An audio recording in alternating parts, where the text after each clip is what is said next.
Hi, it's Aid from McFay Photography, and this is a Lightroom and Photoshop tutorial on this photo I've taken of Hannah.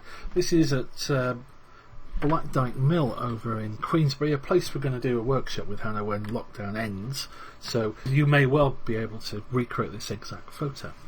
So let me just describe the setup. It's a fairly dull day out there. If you look, there's like a wall full of windows down here, and that is the only thing that's lighting the front of Hannah. So all this light you see here is from the window. Okay. Now you can just see here, softbox. One of my got 600 flashes inside it, so it produces this really soft light around the back, like that. Now the other thing to know about this is I did it with a tilt shift lens, a 90mm tilt shift lens. So if we zoom in, we get her eye and this line down here all nice and sharp, but by the time you get to this side of her, that's starting to blur away. And if you look at these windows here, they're very blurry. Effectively the tilt shift lens just gives you like a channel of sharpness, which is a bit unique. What we're going to do, let's firstly pop into develop. I'll just close this at the bottom and the presets panel over there, so we've got a bigger picture. I'm going to get rid of this background here.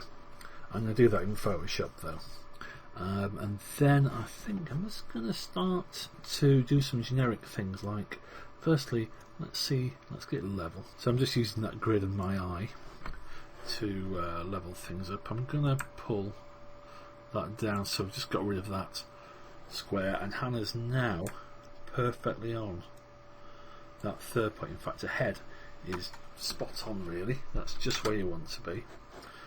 That's on the rule of thirds.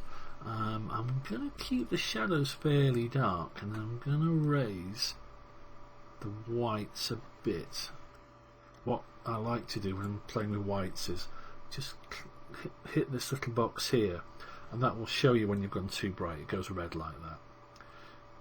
So what we want to do is at all costs just avoid making that go too bright, because you lose all the detail. Now if I was going to do it just in Lightroom, I'd probably start to add a little bit of clarity and things like that just to make it pop out. But what I'm going to do is little as possible in Lightroom and just show you how. I'm going to even turn the sharpening off, lens correction, so I don't think there's any issues with that lens. And I might put a vignette on right at the end. I'm not going to put it on now. Control and E and pops it into Photoshop for you. So the first thing I'm going to do, I'm going to get rid of this background. Okay. Use a rectangular marquee just to draw around that bit, like that, and then hit Edit, Content Aware Fill, and with a little look, it'll just get rid of it. Now, this green stuff is where it samples from to replace. It's going to copy from the green bits and paste it into there. We can tidy up a bit more afterwards, so I'm going to click OK on that. Now I'm going to do another one, which is getting rid of this top bit. I do them in separate bits just to make the job a bit easier for Photoshop. Now one thing you've got to really be careful of is click on the background, because if you did it on the background copy, which it makes, it creates a new layer, it would just try and copy some blank space. So we're on the background, we've got that selected, and then we go back to Edit, Content Aware Fill, and see what it comes up with. Yep, it's done a good job there. You can see in this preview pane here. Right, so Control D deselects it, and one final thing, I'm going to just create a brand new layer. Control Alt Shift, that's 3 keys, Control Alt Shift and N creates a new layer. I'm going to go to my clone brush.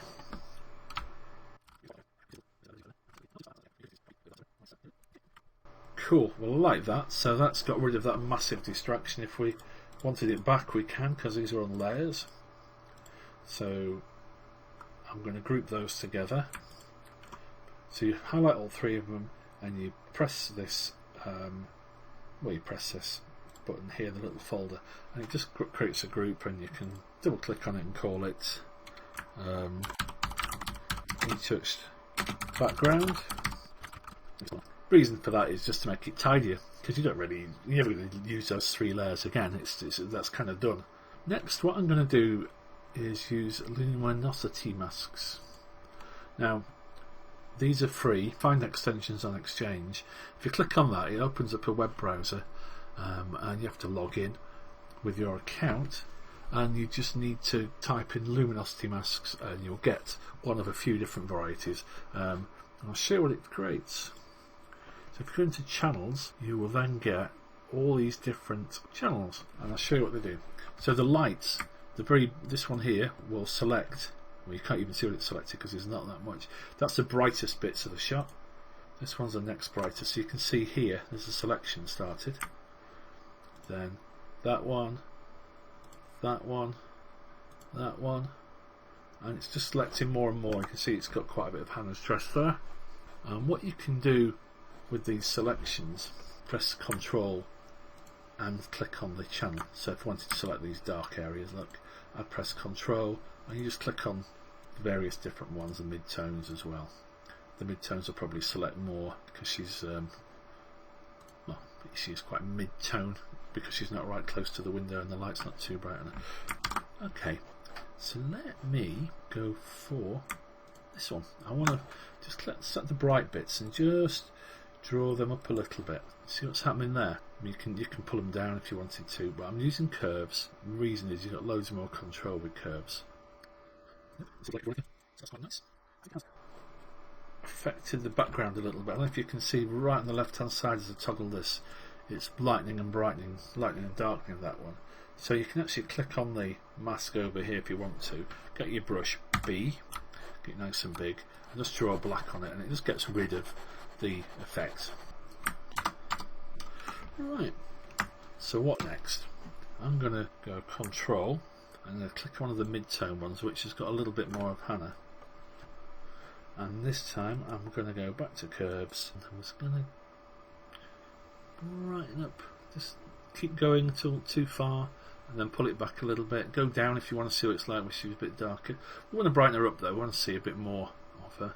Now you might notice in this area of a dress we could have lost a bit of detail doing that, so the cool thing about layers is you can always just pop back and recover it if you need to. So if it's gone a bit too bright, just drag that down. We'll go back to the mid-tones layer. Let's have a look, Control 0 to see the whole thing. Now what you'll probably spot is the windows have gone really bright, and then all I want to really do is affect Hannah. So what do I do? Well, you could draw on this mask here, but the problem with that is you're destroying the mask. So what we can do again is if we put it in a group, oops, we'll drag that into the group, add a mask to the group, we can show and hide what's inside the group. So if I then press the Alt key and the mask button, it gets rid of everything. It's giving us a black mask, and we can then just go back to Hannah with the press of our X key to give us a white brush. We're on quite fast flow there. Might just turn the flow down a bit, and rather than brightening everything up that was in that mask, you can see I've just drawn this little white thing there. There we go. If you wanted to, you could maybe brighten a little bit of other places up like that. Quite like that. If you feel it's a little bit too bright, remember you can always go back and just tweak. And I want to maybe, let's have a quick look. So let's say we just want to brighten up these dark bits. So it's a similar process. Do a curves layer. Now, I'm just looking at her face, nothing else.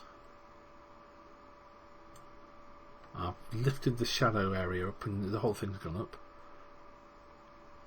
And I'm just pulling that down, that top bit down, so we've got a sort of a curve that's brightening everything up, but it's kind of leaving the highlights untouched. And we've got a mask here which is showing everything, so we want to invert that. And the quick way to invert anything in Photoshop is Control and I. Goes from black mask, the layer has no effect, white mask has full effect. Okay, so Control 0 zooms all the way back out just to show you where we are, and we'll just go back in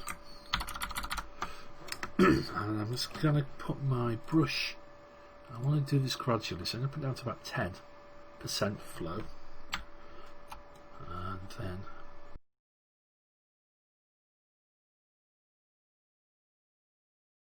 so we're just lifting these dark areas up a little bit, only subtly, just a bit. Look how that foot's totally blurry, and you can just see like a little black spot where a toenail is, and this one the toenail's nice and sharp. Now I've come over the edge a little bit there, so with my finger on the X key you can see over here I'm swapping between black and white brushes. So let's show you what that does. So if I brush there, that's with a white brush, and that's wrong. If I pressed X and went to black, if I brushed over it with black, it gets rid of it. So that's pretty cool. Okay, just lifts it. We can just see what it's like before and after. Now, if you're thinking that's a bit too much, a bit more shadow is good, remember you can always come back and just tweak it. Yeah, it's all about fine tuning this Photoshop. This is the difference between Lightroom, which is a very fast blunt edge tool, compared to this sort of scalpel of a tool. Really, it's an incredible bit of kit. Right, so we've got that done. What do we want to do with the rest of the photo? We've got the floor, we've got the wall. I think I'm gonna, let's just select the darks, see what happens. This is where experimenting with luminosity mask is quite cool. So we've selected that dark area. I'm just going to grab the mask in the middle and go up, and you can see we really don't want that. It's revealing all sorts of nonsense in the background. I'm not quite sure. Little halo around. I'm not sure where that's from. Oh, that'll be from one of these groups down here, look. So we want the background to be a bit darker, if anything. That floor could be interesting, so I'm going to use the curves again, and this time I'm now going to invert that. And I don't want what I'm doing to really affect Hannah now, so what I'm going to try is control clicking on one of these. So right now when I paint, it's not going to affect Hannah, it's not going to spill onto her, so this curve's not going to change anything. So I've got my brush selected.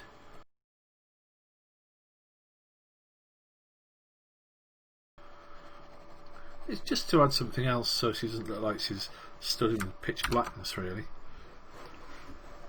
Maybe want to darken that back over there a little bit, so let's create curves layer just to darken things down.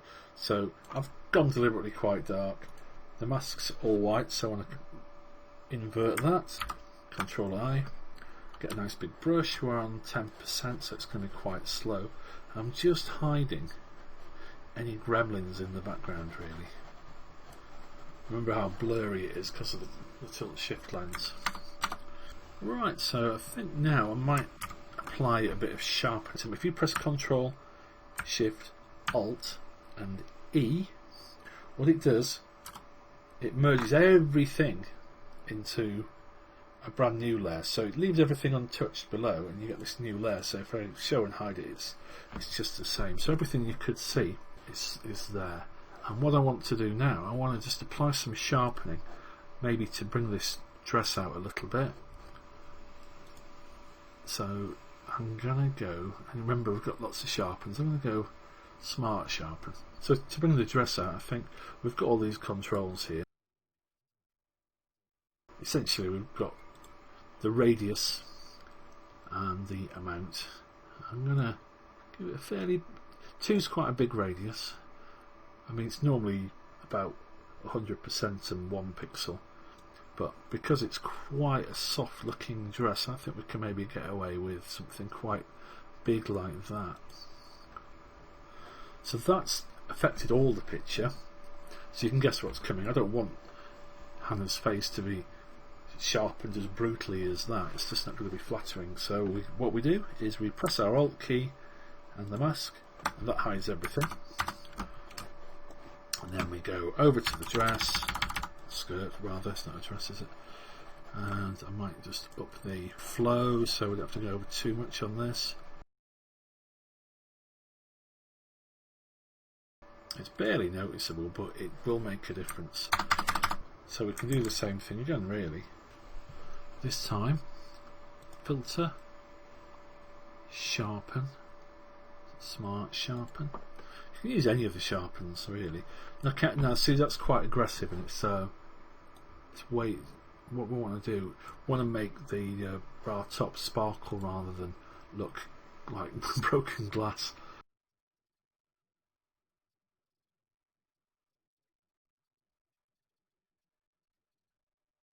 Just see, this side of the face is all sharp. That side with the tilt shift lens is all blurry already.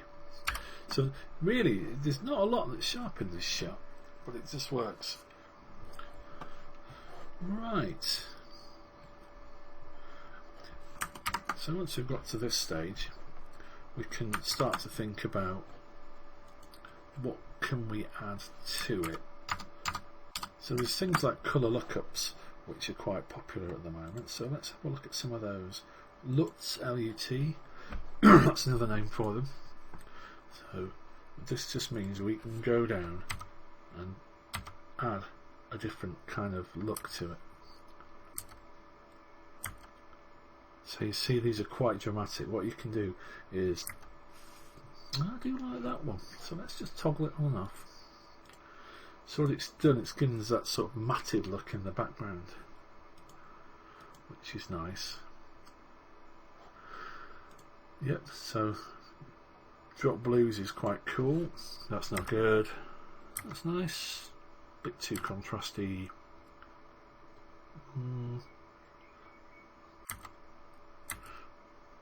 Again, another good one there. That's quite dramatic, isn't it, that one? Maybe it's better if I put the opacity down to 50% when we look at these, because realistically you never really use them at 100% opacity. So if we went for that foggy blue, that's nice, isn't it? That's good. So they're all a bit more acceptable when they're a lower opacity. That's a blue colour. I think for this scene the warm ones are working better. I quite like that one. I think that's pretty cool. Just toggle it on and off. Matte in the background. See, so if you turn it up, it goes all faded. It's black otherwise. So if we just maybe about 40 or 50 or something like that. Well, I think for Photoshop we're kind of there. So I've hit the save. So if we pop back to Lightroom, look what we find. There we go. So that's what we've been doing so far. Here's what I did with it previously, so that is editing just in Lightroom, and then if you look at the difference when you've been able to Photoshop and just spent a bit more time crafting it, it's a very different picture. It's quite a popular thing to stylize these. So if I go to edit, I've got two good plugins for stylizing things. One's analog effects and the other one is color effects, which is pretty cool. Let's just go into analog because it's got that older sort of look about it, and this is where we can add in things like light flares. Analog Effects Pro 2. Right, so you can see we've got this matted effect happening again. That's done with the film type. So if you're happy with the look we had, I mean, you can look at that, and that's quite beautiful on its own, isn't it? The whole point of this is it's supposed to look like a vintage film. See what it's doing though? It's actually pulling out certain details in the background. So that's the basic adjustments. We're going to have a quick look at these. So we've got selected basic adjustments. So that's fairly where it was. I don't want any dirt and scratches. Big net. So this is your darkness around the edges. And then the film type, this is where you can change the actual film. I'm not going to bother with that because I was quite happy where we were. I just wanted to add some vintage light leaks effects. So to do this, you click on classic or create a camera, go to camera kit. There's lots of other presets there which you can use. If you've got a camera kit, you can then just add all these different effects here. So let's go to light leaks, and you can see I've got all this stuff here. You can move them around a little bit, and you can fade them in and out. So if we went like that, I don't think that's the right one for us. But, I suppose if we put it up to a full effect, you can kind of see what's happening. Put that back in the middle.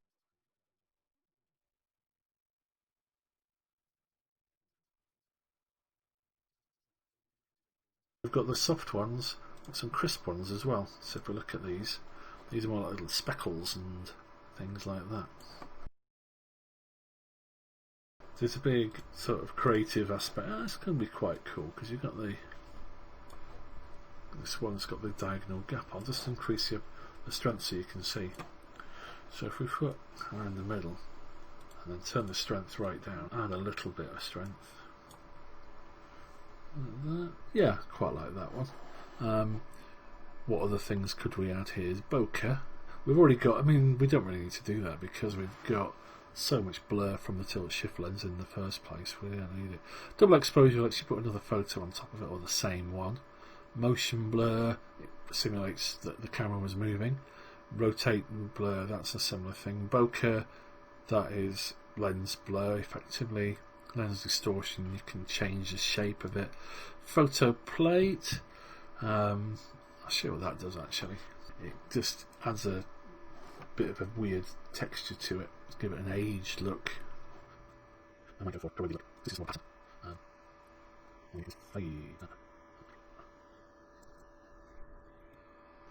In control point.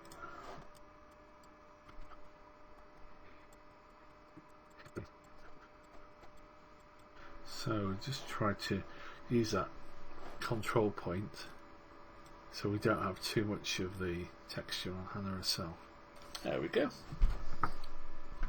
So we've got that saved away now.